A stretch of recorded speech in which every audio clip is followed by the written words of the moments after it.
please subscribe and don't forget to press the bell icon to get notified whenever we upload a new video.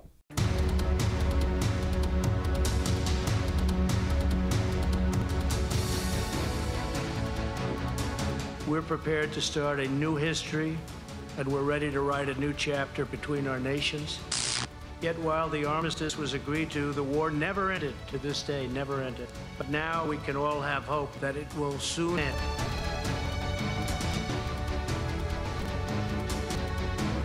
Did you discuss with Chairman Kim methods to verify, either with the United States or international organizations, that very process? Yes, we did. Yes, we did. And we'll be verified. But we signed a very, very comprehensive document, and I believe he's going to vote that document. Scientifically, I've been watching and reading a lot about this, and it does take a long time to, pull off complete denuclearization. Our top story this evening: from little rocket man in September to very smart and talented in June. A lot has changed in the past 10 months, and for the first time in history, a sitting U.S. president has shook hands with the leader of the North Korea and sat down for face-to-face talks. Donald Trump and Kim Jong Un made an unwavering commitment to denuclearize the Korean peninsula. The two leaders met at Singapore's Capella Hotel and put in paper on a joint statement to work towards getting rid of nuclear weapons. Both sides also agreeing to build a lasting and stable regime in Korea. However, the U.S. will not be removing the sanctions on North Korea just yet, and there will be diplomatic relationships between the two countries. In a press conference after the summit, Donald Trump said that there will be a verification process to check the progress of denuclearization. The U.S. Secretary of State will also meet with North Korean officials next week for further negotiations. Donald Trump also going on to say that he believes Kim Jong Un will abide by the documents signed today, while calling for an end to the war games.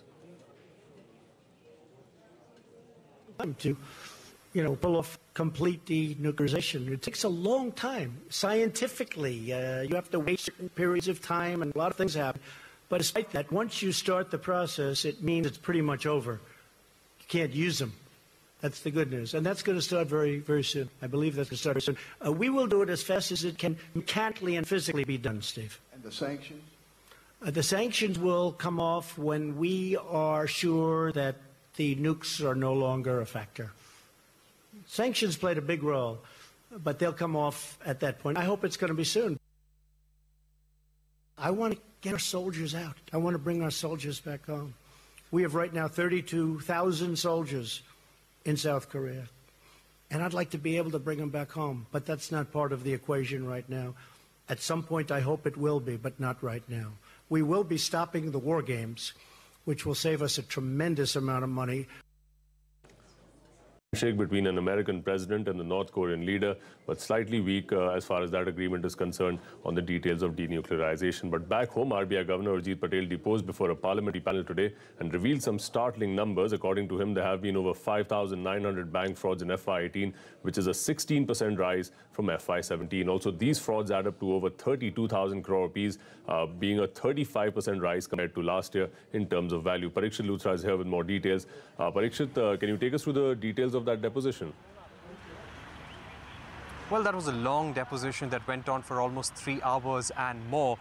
He was questioned extensively about demonetization and the amount of cash flow in the economy.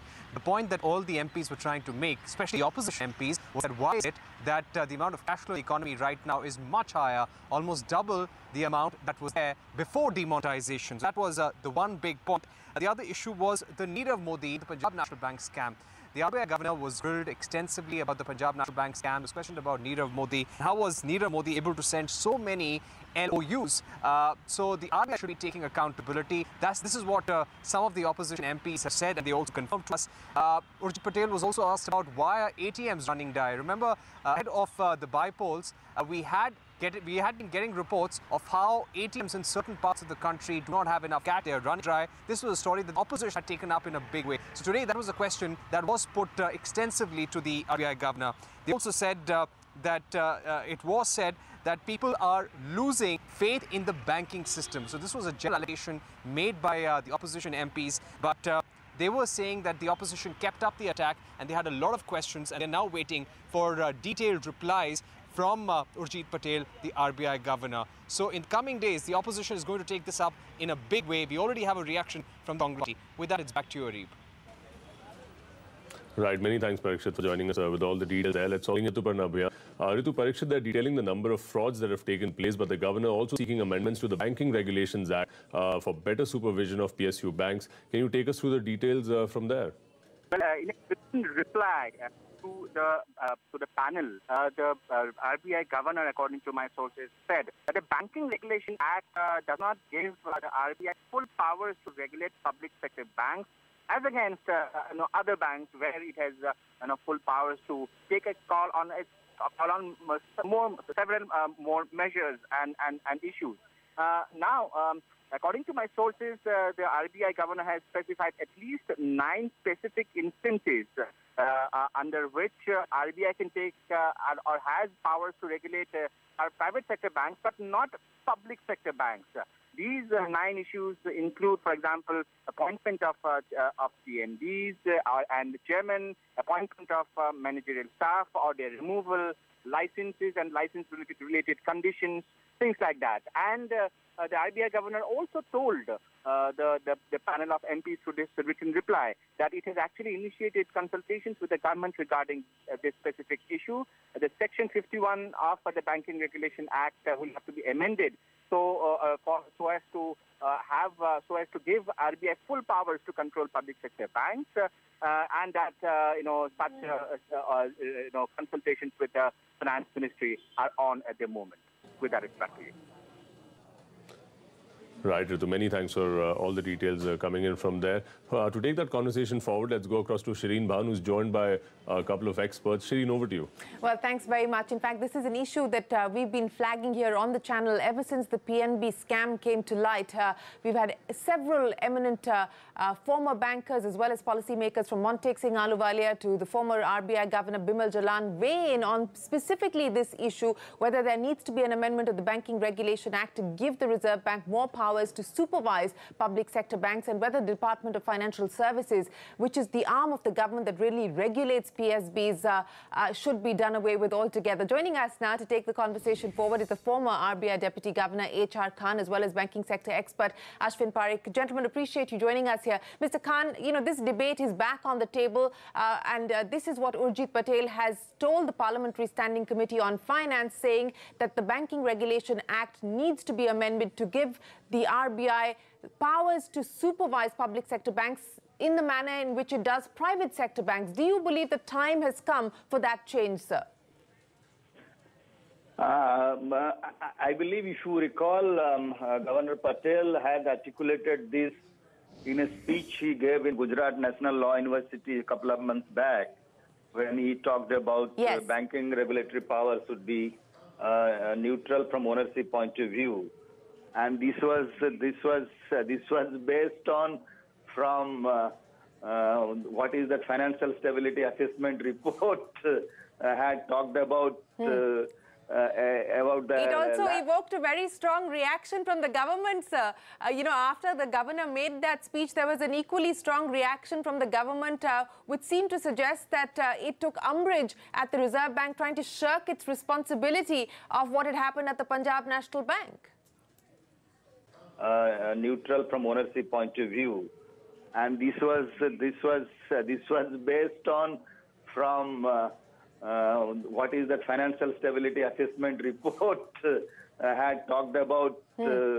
It also evoked a very strong reaction from the government, sir. After the governor made that speech, there was an equally strong reaction from the government, which seemed to suggest that it took umbrage at the Reserve Bank trying to shirk its responsibility of what had happened at the Punjab National Bank. No, there are actually, this issue is quite old, and we need to keep it, the perspective in mind. We need to have a level playing field so far as the Reserve Bank's regulatory and supervisory powers are concerned. I think this government should not have any issue, because there are certain functions of public sector banks on which RBI doesn't have its power. For example, removal of directors or management of the public sector banks. They can't force merger of public sector banks. Some of these issues have been highlighted for quite some time. So it's high time those amendments are brought. But equally important is RBI has been... Mr. Khan, exactly on that issue, I'm sorry I'm interrupting you, but as you yourself pointed out, this is not a new debate or a new discussion, sir. This has been on the table. The fact that the government has not proceeded to take this route, to take this direction, seems to suggest that it perhaps is not in the mood to relent control. Is that not where the problem lies? And do you really feel hopeful that we could perhaps see this amendment moving forward? I don't know what is the level of dialogue between RBI and the government. But it is in everybody's interest. It is also in the interest of the government to see that the public oversight over public sector banks are also equally effective. And those gaps in those oversight powers of RBI is plugged. But equally important, as I was trying to tell, is that RBI also has to improve its capability and capacity, which it has been doing over the years. For example, we have moved to risk-based supervision.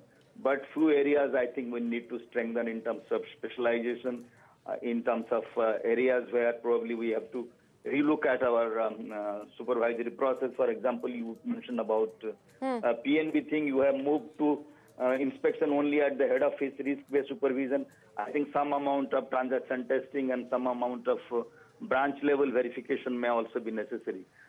So these are some of the areas where further strengthening and retweaking of our supervisory and regulatory powers may be needed. Beyond the fine-tuning that you just spoke of, Mr. Khan, I also want to get your reaction on the number that the Reserve Bank Governor has shared with the Parliamentary Standing Committee. Banks reported 5,904 frauds worth 32,361 crores in the last financial year. Now, what, to your mind, beyond the issues that you just spoke of in terms of the supervisory role being strengthened, specialization and additional capabilities being brought into the Reserve Bank, what do you believe is the need of the hour when it comes to cracking down on bank frauds? I mean, we're talking about a 17% rise over the previous year in FY18 at almost 32,000 crores. No, there are different ways of looking at it. The basic banking areas where, in the credit areas where you need to tighten both the appraisal standards as well as disbursement standards and credit monitoring standards, that we have to do.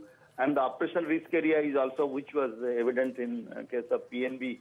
Those areas also need to be tightened. I think we have to use a lot of analytical tools which are available now for fraud management. And RBI also has laid down quite a few detailed guidelines, board committees, and red flagging of those frauds and looking at the systemic lacuna. I think they need to be followed up thoroughly, because whatever you do, banking frauds you can't totally eliminate, but you should always try to keep yourself up to date and use the tools as available to see that they are minimized. Okay, let me go get in Ashwin Parikh as well. Mr. Parikh, as we were pointing out, this is not new. The idea that the Reserve Bank Governor has floated, as Mr. Khan rightly pointed out, he spoke of this in an earlier speech as well a few months ago when the PNB scam came to light. Do you see any possibility of the government moving towards an amendment of the Banking Regulation Act to, in fact, provide the Reserve Bank more powers to regulate PSBs? Well, actually, I'm seeing that happening, and I'll explain why, Shireen. You touched upon something very interesting.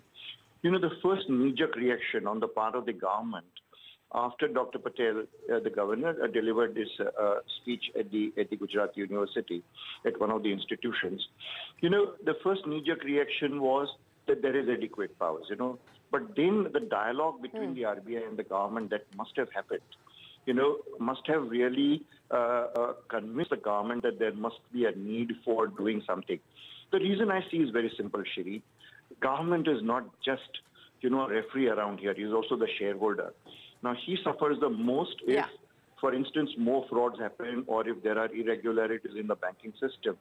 So, I do take a point that the government has to, irrespective of whether it likes or it otherwise, has to really examine the real reasons behind why the regulator cannot, exercise his regulatory controls on the public sector banking companies. And I suppose, therefore, I'm glad, we did not see any conversation between the two to an adverse going in a wrong direction in the meanwhile. So, I am also getting a sense that there must be a healthy dialogue that must have got conducted during this time after the spate of initial knee-jerk reactions initially. And that must have led to this. I mean, personally, I do believe that these 9 or 10 or whatever the number of amendments are required, they are very essential, you know, for the regulator. I mean, if the regulator comes out with a circular saying that the switch and must be directly connected to the core banking system, for example, and if the banking system does not comply with that, then the regulator will need more teeth to really start biting, you know. Right. Okay. Gentlemen, I also want to get your comments on another development, and this is a comment that's coming from Uday Kotak on the possibility of the government looking or re-looking at the option of consolidation in the public sector banking space. And Mr. Khan, let me start by asking you, Uday Kotak says the timing is wrong, just ahead of a general election. This is not the right time for the government to press ahead with consolidation of the public sector banking space. Would you agree? I don't know what was the thinking of Mr. Kotak about the timing, but he must be having valid reason. But my sense is that consolidation is inevitable. We have to do it for the simple reason that we need to cut down the expenditure of public sector banks because over proliferation of branches. And we need people. We don't get people for 21 banks to man 21 banks. So I think that is what is needed. And in the meantime, before we plunge into a full-fledged consolidation, I think soft consolidation should start in the areas of where the banks in a specific region can work together and coordinate among themselves, for example, in credit appraisal or credit monitoring, risk management, HR development. These are some of the areas they should start soft consolidation, and on the IT side.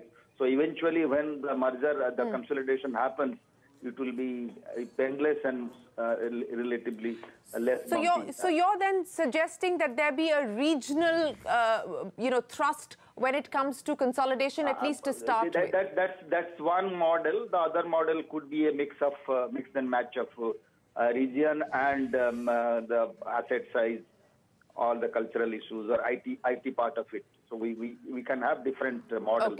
But I think we should start working on soft consolidation, what I mentioned. Okay.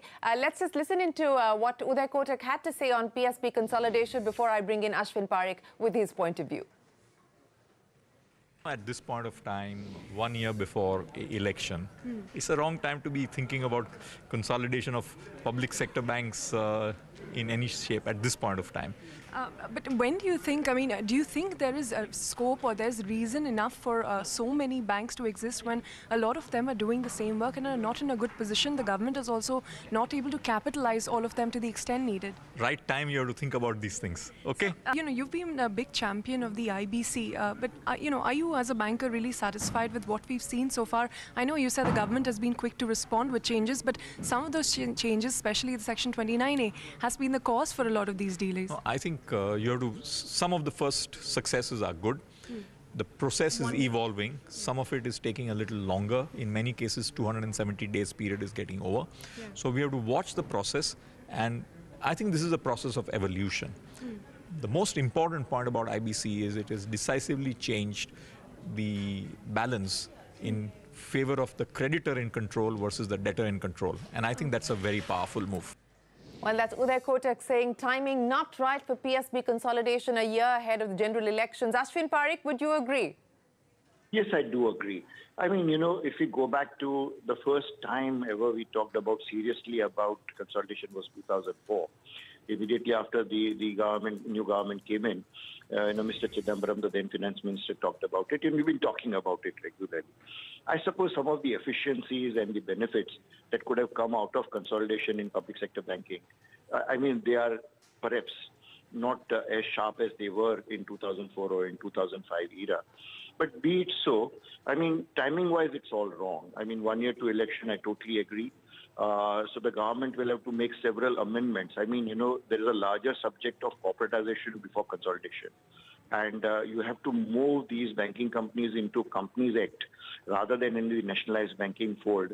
I mean, that itself requires bold effort on the part of the government to make amendments at the parliament level, to make the necessary changes in the law. I mean, not just one law, several laws will have to be amended. Right. So I think timing-wise, I think we missed this boat this time. Maybe after the elections, depending on the outcome of the elections, we may see some action in consolidation. Okay, it might be inevitable, but perhaps it's unlikely to go through in the tenure of this government. And as Mr. Parekh was rightly pointing out, it will require amendments to the Bank Nationalisation Act. So might be too much to chew, at least ahead of the general elections. Ashwin Parekh, HR Khan, appreciate you joining us here on CNBC TV18 to talk about the big developments in the banking space with the RBI Governor Urjit Patel deposing before the Parliamentary Standing Committee. With that, it is time for us to wrap up the CNBC TV18 special. Do stay tuned. Markets Day Talk back up next. We'll see you again in just a bit.